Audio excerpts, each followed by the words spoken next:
ये जो चीज़ कम्युनिकेट करनी एक ब्लू कॉलर सेगमेंट को एक आसान काम नहीं है। But I wanted to pick your brain on that.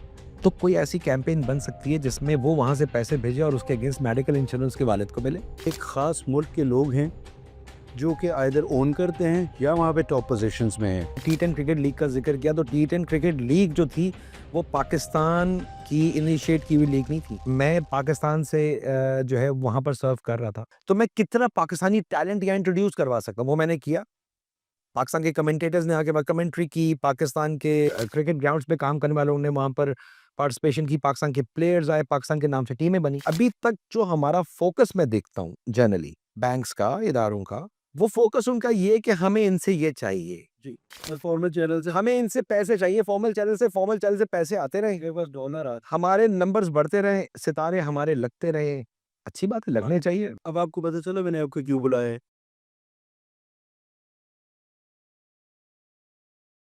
चाहे आप पॉलिसी मेकर हैं, फिनटेक से रिलेटेड हैं या अपनी फैमिली को मुल्तान पैसे भिजवा रहे हैं, यह एपिसोड रेमिटेंस रिलेटेड आपके लिए है।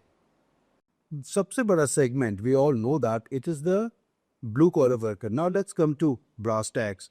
एक आदमी 20-25 साल मुल्क से बाहर काम करे, जब वो पाकिस्तान में वापस आएगा और उसने फॉर्मल चैनल से पैसे नहीं भिजवाए तो किसी इदारे को वो ट्रेन नहीं दिखा सकता कि मेरे पास उसने मेहनत मजदूरी करके पूरी जिंदगी कितनी ईदें उसने अपने घर पे नहीं गुजारी होंगी, या सेक्रीफाइसेस की होगी। 20 साल बाद वो मुल्क वापस आया और उससे पूछा भाईजान ये पैसे कहाँ से आए? भाई ने बाहर काम करता था वहां से भिजवाए। कैसे भिजवाए? So this is again becoming a big part of the awareness campaign कि आप जो मेहनत मजदूरी का पैसा कमा रहे हैं उसको दीगर चैनल से भिजवाएं। बस उससे इन पे आपने और इम्पोर्टेंट बात बोली, इसलिए मुझे याद आया, बहुत से मैं एग्जांपल्स देखी हैं जवाब यहाँ पे कि लोगों ने बहुत साल मेहनत की और अब तो खैर आना जाना इतना ज़्यादा हो गया पिछले 8-10 साल में, वरना लोग 3-3, 4-4 साल आते भी आते भी पाकिस्तान, नहीं थे। 5-5 साल बाद एक दफा चक्कर लगा ले। अभी भी होता है इर्तिज़ा, मैंने I came across lot of लोगों की मजबूरियाँ हैं। हाँ होता हो। अब वो वापस आए 20 साल बाद तो आगे देखा कि वो पैसे खर्च हो गए, बच्चे बड़े हो रहे थे, उन्होंने अपनी तफरी में या छोटी बहुत याशों में लगा दिए, कोई भाई ले गया, एक बस घर बन गया, उसके पास कुछ भी नहीं होता।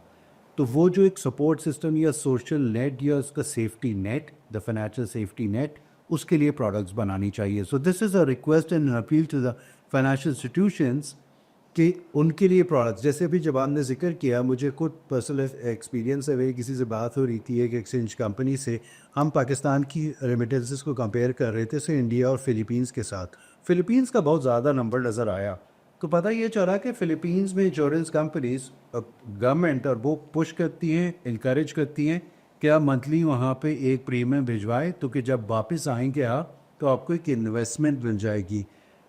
All of this I am discussing ताकि कन्वर्ज हुए क्वेश्चन में वो ये कि आपने जो आपने जिक्र किया ज़्यादातर बड़े अमाउंट्स जो हैं इन टर्म्स ऑफ वॉल्यूम, जो कि स्मॉल टिकट आइटम होता है, लेकिन सबसे बड़ा ब्लू कॉलर वर्कर से आता है। अब पिछले दिनों जिस चीज़ के ऊपर हुकूमत भी, स्टेट भी, पीट SIFC एंड दूसरे इदारे इन्वेस्टमेंट पाकिस्तान में लाने के ऊपर काम कर रहे, RDA असाइड वो एक था, लेकिन उसमें भी प्रोडक्ट्स हमारे पास अवेलेबल हैं नहीं इतनी। वो कहाँ जैसे साकरा खान वो रियल स्टेट वो स्टॉक मार्केट में कर सकते, बट रियल स्टेट है वो बिग टिकट आइटम्स है। That is where we should be and need to attract the diaspora and overseas Pakistanis to come back and invest in this area। मेरी अपनी नाकिस मालूमात के हिसाब से वो प्रोडक्ट्स अवेलेबल नहीं हैं। Agree with that? I 100% agree with that, क्योंकि देखिए होता ये कि जहाँ पर कोई भी इस्टेब्लिशमेंट का एक इदारा है या गवर्नमेंट का कोई इदारा है, उसकी जो लिमिटेशन और कैपेसिटी है वो ये है कि उसको वो ये देखता है इन जनरल के मेरी रिस्पॉन्सिबिलिटी जो असाइन की नहीं है वो क्या है। अच्छा, उसका काम एक दिए हुए स्ट्रक्चर से ज़्यादा सोचना नहीं होता, शायद उसको ज़्यादा सोचने की अप्रिसिएशन नहीं मिलती, या उसको लगता है कि ये किसी और की डोमेन में जाने की बात हो रही है, ये मेरा काम नहीं, ठीक है। But coming back to first, how to create more products, क्योंकि यहाँ सेगमेंटेशन बहुत ज़रूरी है। यहाँ पर आपका बड़ा क्लियर ब्लू कॉलर की ज़रूरत आपसे कुछ और है, वाइट कॉलर की ज़रूरत आपसे कुछ और है। जो वाइट कॉलर सेगमेंट है वो आपका इन्वेस्टमेंट कैटेगरी के अंदर होता है, क्योंकि जो वाइट कॉलर सेगमेंट आपका दुनिया में मौजूद है, चाहे वो दुबई में है, चाहे वो सऊदी में है, चाहे वो यूके में है, तो वो सेगमेंट एक्चुअली जो है ना, हाई टिकट वॉल्यूम का वो जो सेगमेंट है, वो आपको ये बताने की कोशिश करता है कि जी मैं जो हूं, मैं यहां पर जमीन खरीद सकता हूं, मैं यहां प्लॉट खरीद सकता हूं, या मैं ऑलरेडी वहां एक बिजनेस में हूं और मैं उस बिजनेस की एक शाख पाकिस्तान में इंपोर्ट की एक्सपोर्ट की खोल सकता हूं, जो कि एक एसएमई साइज ऑफ बिजनेस की बहुत बड़ी एक्सप्लोर है, मार्केट आप एक्सप्लोर की जा सकती है। यहां पर तो हमें पहले ही हमने डाइसेक्ट कर लिया कि अब हम जा रहे हैं white collar segment towards remittance की तरफ। ये वो आपका अनमार्क्ड पोटेंशियल है जिसकी कुछ यूनिक रिक्वायरमेंट्स है, जिसका थोड़ा सा डर है पाकिस्तान के हालात को देख के, कभी जो पॉलिसीज चेंज और कोई भी चीज़ की सस्टेनेबिलिटी ना होना, वो उसको रोकता है पाकिस्तान में आके इन्वेस्ट करने से।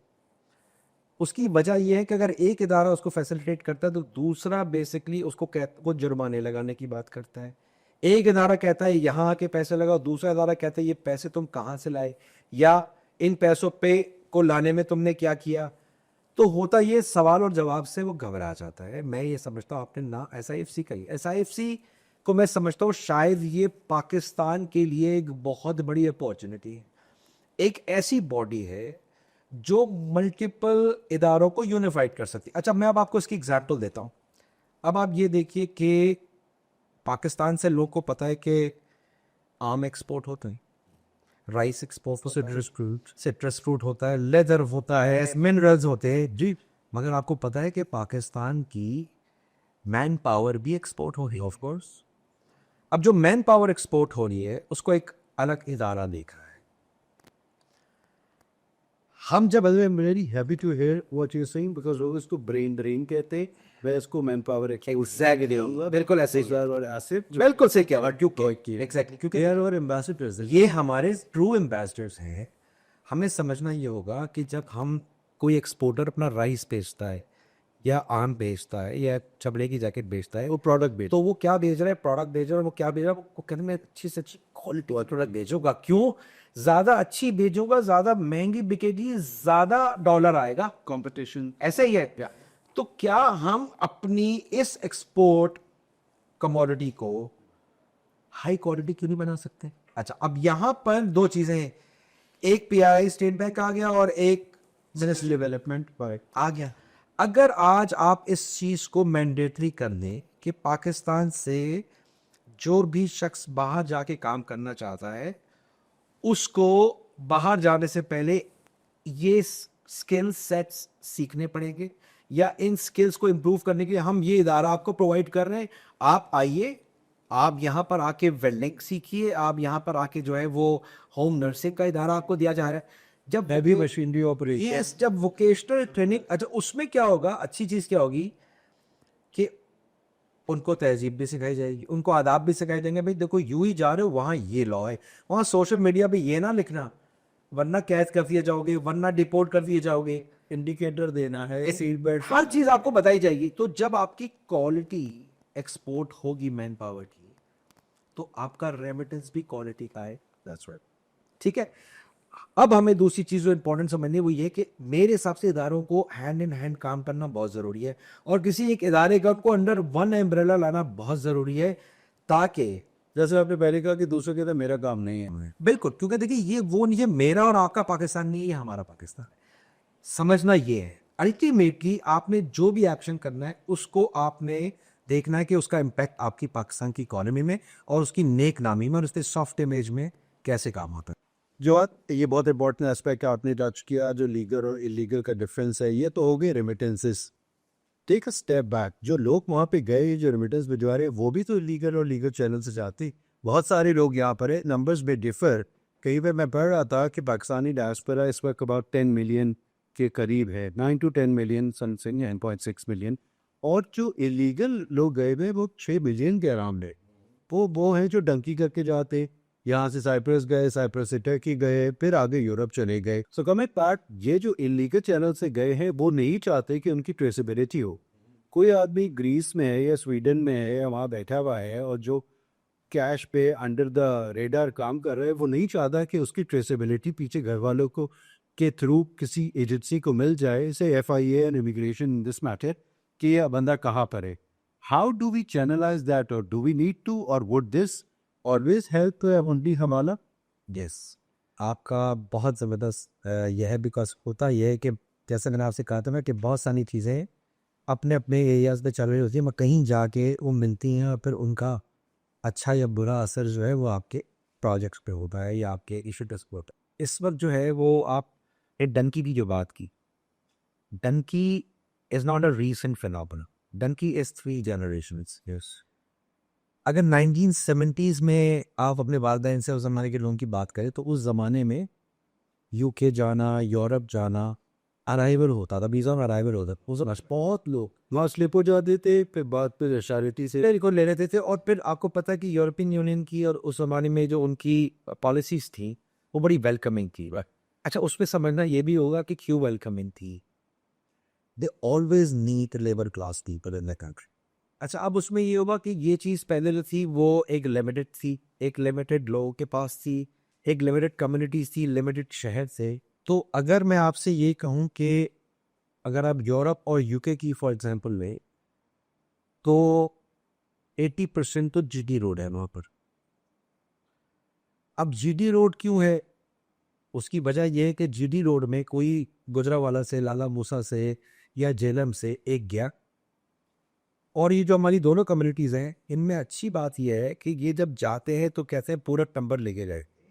अच्छा, अब ये जो 3 जनरेशन चल रही है इसमें हुआ ये कि जो जनरेशन 70s और 80s में गई वो तो बाय वर्च्यू बाय डिफॉल्ट वहाँ पर 10 साल रह के अपना लीगल स्टेटस लेके राइट वो तो लीगल हो चुकी. और वो तो बैंकिंग चारों भी यूज़ कर रही है, वो पाकिस्तान में इन्वेस्टमेंट्स भी करती है. क्योंकि अगर आप वहाँ के डायस्पोरा से मिले तो आपको पता ही लगेगा. बड़ी इंटरेस्टिंग बात है. और आप इससे आपको वो पॉइंट मिलेगा जो आप जानना चाह रहे कि एक्चुअली अगर आप बार्सिलोना शहर जाएं या इटली के मिलान शहर जाएं तो वहाँ पर आपको कतई तौर पे एक अंग्रेज़ या फ़रंगी माहौल नहीं मिलेगा. आपको अल्हम्दुलिल्लाह हमारा पाकिस्तानी माहौल ही मिले. भाई वक्त अजन को डेरे लगे हुए हैं, लस्सियाँ बन रही हैं, हुक्के चल रहे हैं, खुदाइयाँ कम्युनिटी वहीं बैठी भी है, जरगे लगे हुए हैं, फैसले भी हो रहे. Very good. मगर उसमें यह है कि जो लीगल गए में हैं उन्होंने नेक्स्ट जनरेशन को इलीगल बुलाया और फिर उनको लीगल किया.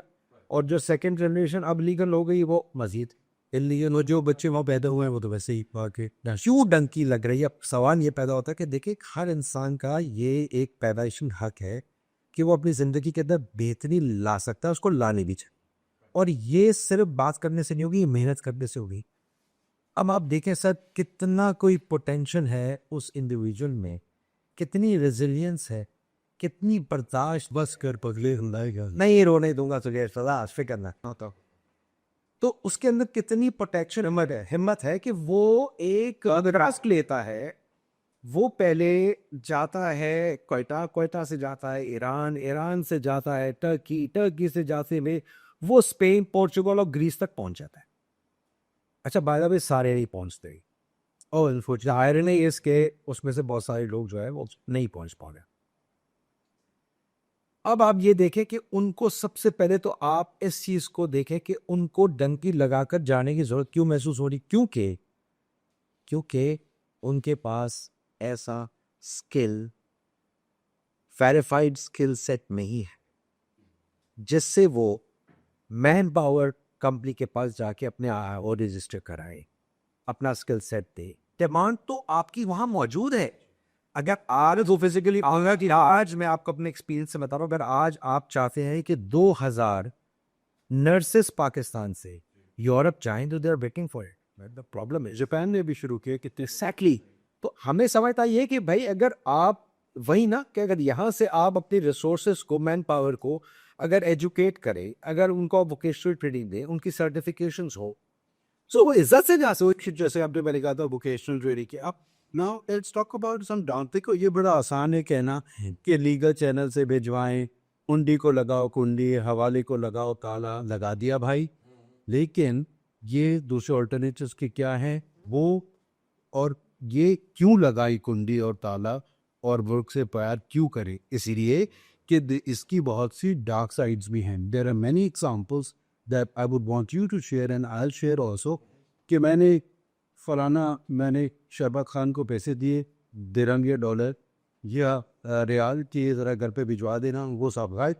आप किसके पास जाएंगे? और ऐसे बहुत सारे. वॉस कैश से सर यूएई और सऊदी भरा हुआ है इन स्कैम से. और दूसरे एंड पे यहाँ पे जो कमिट किया था वो नहीं मिला.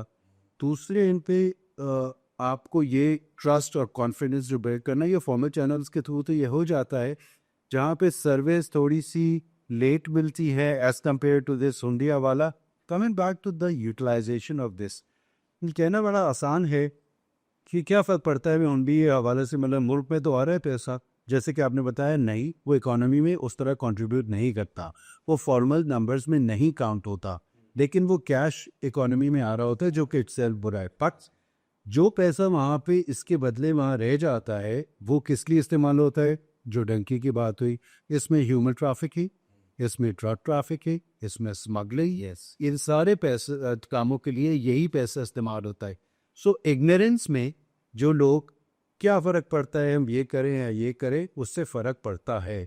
सो प्लीज़ एलाबरेट कि क्या क्या मकासद के लिए वैसे इस्तेमाल हो सकता है and how bad it is for the country itself. देखिए सर, बात यह है कि जो टॉपिक आपका जो है वो बड़ा डीप है. लोगों को आम फहम में लगता ये है कि ब्लू कॉलर्स से जो इंडिविजुअल या जो ऑर्गेनाइजेशन मनी लॉन्ड्रिंग जो सपोर्ट कर रही है, जैसे आपने शरबत खान और गुल खान की बात की, इनफैक्ट उन शरबत खान और गुल खान को समंदर खान और दरिया खान नहीं चला रहे हैं. That's correct. वो चलाने वाले लोग जो हैं वो ब्लू कॉलर के नहीं, वो वाइट कॉलर के हैं.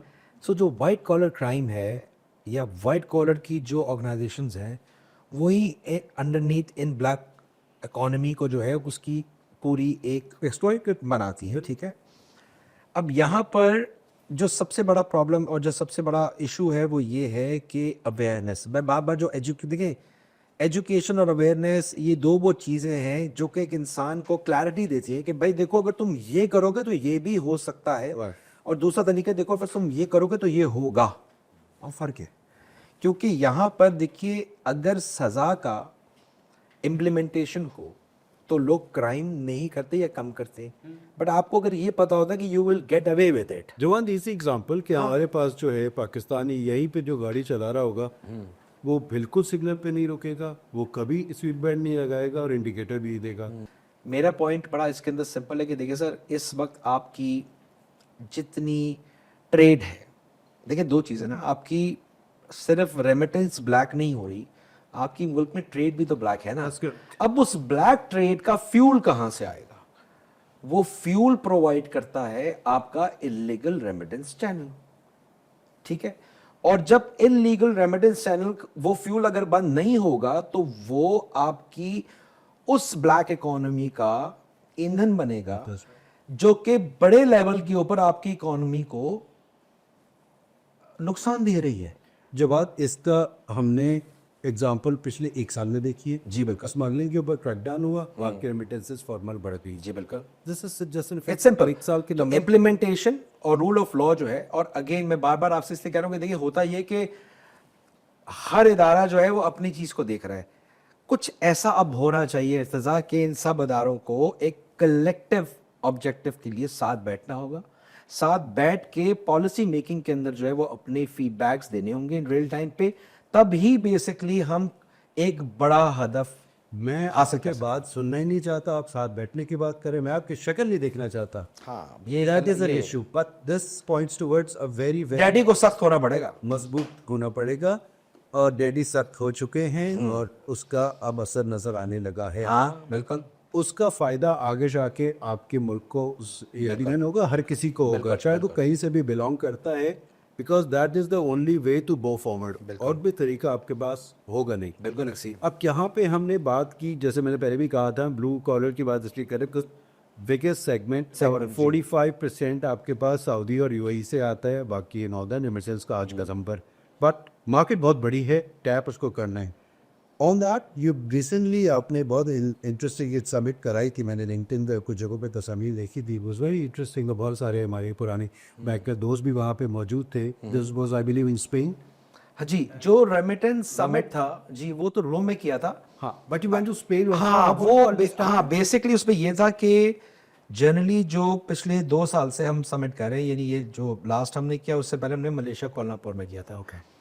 तो बेसिकली इसकी तरतीब जो स्टेट बैंक और बैंक्स बनाते हैं उसमें ये होता है कि वो ये चाहते हैं कि एक तो ये कि समिट उस शहर या उस मुल्क में हो जहाँ पर पाकिस्तानी डायस्पोरा भी एक अच्छी तादाद में मौजूद है। उसकी रीज़न ये होती है कि वो कहते हैं कि यार एक तो उस मुल्क में पूरी दुनिया से 100-125 टाइप्स को और बिजनेस पार्टनर्स को इकट्ठा करना, और साथ ही उसी अपॉर्चुनिटी को लेते हुए एक दिन इवेंट करना समिट का, जिसमें बिजनेस की बात हो, वे फॉरवर्ड की बात हो, अचीवमेंट्स हो, अवार्ड्स दिए जाएं बैंकों के लोगों को या आपके जो पार्टनर्स हैं उनको उनकी काविशों पे या जो भी उनके अचीवमेंट्स हैं। साथ साथ जो कम्युनिटी इवेंट का कॉन्सेप्ट है वो ये होता है कि जी आप चूंकि वहाँ मौजूद है कम्युनिटी को भी बुलाएं, उनके लिए कोई फोरम क्रिएट करें, और उस फोरम में मकसद ये होता है कि उनको एक तो जो आपने हासिल किया है वो करें, और दूसरा उनका शुक्रिया अदा करें कि उन्होंने भी जहाँ आज हम पहुंचे हैं, दैट्स वेरी इंपॉर्टेंट। तो उनको एक्नॉलेज किया जाए। और उस एक्नॉलेजमेंट के हवाले से तो मुझे से जब कहा गया कि ये पूरा एक प्रोसेस होता है, तो जब इटली के ऊपर बात हुई तो मैंने उनसे कहा कि रोम जो है वहाँ पर हम समिट करेंगे, बट कंपैरेटिवली इटली में रोम के अंदर जो पाकिस्तानी डायस्पोरा है वो इतना ज़्यादा मौजूद नहीं है और वो बहुत डिस्ट्रीब्यूटेड है, लाइक शहर छोटे छोटे शहरों में। तो उस पर फिर कहा गया कि फिर क्या किया जाए, तो मैंने उनको ये मशवरा दिया कि हम एक काम कर सकते हैं कि इस वक्त जो पाकिस्तान का सबसे ज़्यादा ऑर्गेनाइज्ड डायस्पोरा है वो स्पेन के शहर बार्सिलोना में है, और रोम से बार्सिलोना जो है वो it's like a domestic flight. तो after getting done with this main summit हम बार्सिलोना में जाते हैं और वहाँ पर जाके हम कम्युनिटी इंगेजमेंट करते हैं। तो वो हमने फिर उस पर पूरा रिसर्च किया। आपको हैरत होगी कि 1.5 लाख से 1,80,000 के करीब सिर्फ पाकिस्तानी डायस्पोरा बार्सिलोना में मौजूद है। आप वेलेंशिया की बात ना करें, आप कॉर्डोबा की बात ना करें, और अच्छी चीज़ ये है कि वहाँ पाकिस्तानी सेकंड जनरेशन ये सारे मौजूद हैं। इसके अंदर आपको थर्ड जनरेशन। अच्छा, वहाँ पर चूंकि ये इवेंट मुझे करना पड़ा, मुझे काफ़ी वक्त गुजारना पड़ा वहाँ पर उसकी अरेंजमेंट्स के लिए, वहाँ पर लोगों के साथ कम्युनिकेट करने के लिए, क्योंकि हमारा सबसे बड़ा टास्क ये होता है कि जी आप इवेंट बहुत अच्छा कर रहे हैं, आप बहुत अच्छा सिंगर लेके आ रहे हैं, आप बहुत अच्छा प्रोग्राम कर रहे हैं लोगों के लिए, बट आप मेक श्योर कैसे करेंगे कि इतने हज़ार लोग आएँ। तो ये बड़ा टास्क होता है हमारे लिए, like coming back to our work. तो उस पे हाँ, तो उस पर ही समझना होता है कि भाई क्या ऐसा किया जाए कि वो आए। एक बड़ी रिसर्च होती है इस पर कि क्या मतलब वो क्या पसंद करेंगे देखना, क्योंकि हमें बाहर बैठ के ये यहाँ बैठ के लगता है कि बाहर वालों को ये पसंद होगा, ये वहाँ जाके पता लगता है कि उनको क्या पसंद है। तो उस हवाले से जब हमने ये सारी जब हमने प्रोजेक्ट किया तो वहाँ पर हमें मुख्तलिफ लोगों से मिलने का मौका मिला। इट्स 2-3 वीक्स का पूरा एक काम था। उसमें मैं पाकिस्तानियों के उन पाकिस्तानियों से मिला जो कि 1960 या 70 से वहाँ मौजूद है। They are running a big cosmetic industry. मैं उनसे भी मिला जिनके सबसे ज़्यादा पोल्ट्री फार्म्स हैं। अब आप कुछ मत समझेगा पोल्ट्री फार्म से, ठीक है। ग्रोसरी स्टोर्स की तो लातादात। अच्छा, मजे की बात है, बार्सिलोना में, I guarantee you, have you been to Barcelona? Not yet sir, आप वहाँ पर जाएं, आपको जो कढ़ाई गोश्त वहाँ खाने को मिलेगा, समटाइम आप कंपेयर करेंगे यार, यस। तो एक तो ये कि oh yes yes, you chapli kebab and niharis and whatever of this world you will find it over there. तो वहाँ पर क्या हुआ, वहाँ वो भी मिला मुझे, इंसान जिसकी इंडस्ट्री है। वहाँ मुझे मिला इसकी ग्रोसरी स्टोर्स नहीं है। वहाँ मुझे वो भी मिला जो वहाँ पर माल्टे के बागों में 600-700 यूरो महीने के ऊपर प्लगिंग कर रहा है। और मुझे वो भी मिला जो वहाँ पर आईटी इंडस्ट्री में काम कर रहा है। मुझे वो भी मिला जो बैंक्स में भी काम कर रहा है। इंटरेस्टिंगली आप हैरान होंगे कि सिर्फ बार्सिलोना शहर के अंदर 10,000 से ज़्यादा पाकिस्तानी टैक्सी ड्राइवर्स हैं। वो अगर आप बार्सिलोना में टैक्सी में बैठेंगे तो हर दूसरा नहीं, शायद पहला ही आपको पाकिस्तानी मिलेगा। अच्छा, इतना बड़ा। ओ यस, आपको उनकी टैक्सियों पे नूर जहां के गाने सुनने को मिलेंगे और ये बड़ा प्लेजेंट सरप्राइज होता है। तो मुझे बहुत मौका मिला उनसे इंटरेक्ट करने का, और कुछ मेरी फाइंडिंग्स ऐसी हुई जिसने मुझे नॉन ट्रेडिशनल कॉरिडोर को एक्सप्लेन कर दिया। अब मैं आपको बताऊंगा ट्रेडिशनल नॉन ट्रेडिशनल का क्या सिलसिला है। यस बट उसमें जो सबसे इंपॉर्टेंट चीज़ थी वो ये थी, और मुझे बड़ी खुशी हुई सुन के, कि पाकिस्तानी एक टैक्सी ड्राइवर जो है वो 8,000 यूरो कमाता है माशाल्लाह। अब मैंने उससे ये पूछा कि तुम इन 8,000 यूरो को जो कमाते हो तुम उसका क्या करते हो। अब ये बड़ी इंटरेस्टिंग चीज़ है। देखिए वो जो पैसे वहाँ कमाता है वो वहाँ पर उसकी कोशिश होती है कि मैं अपना घर बना लूँ।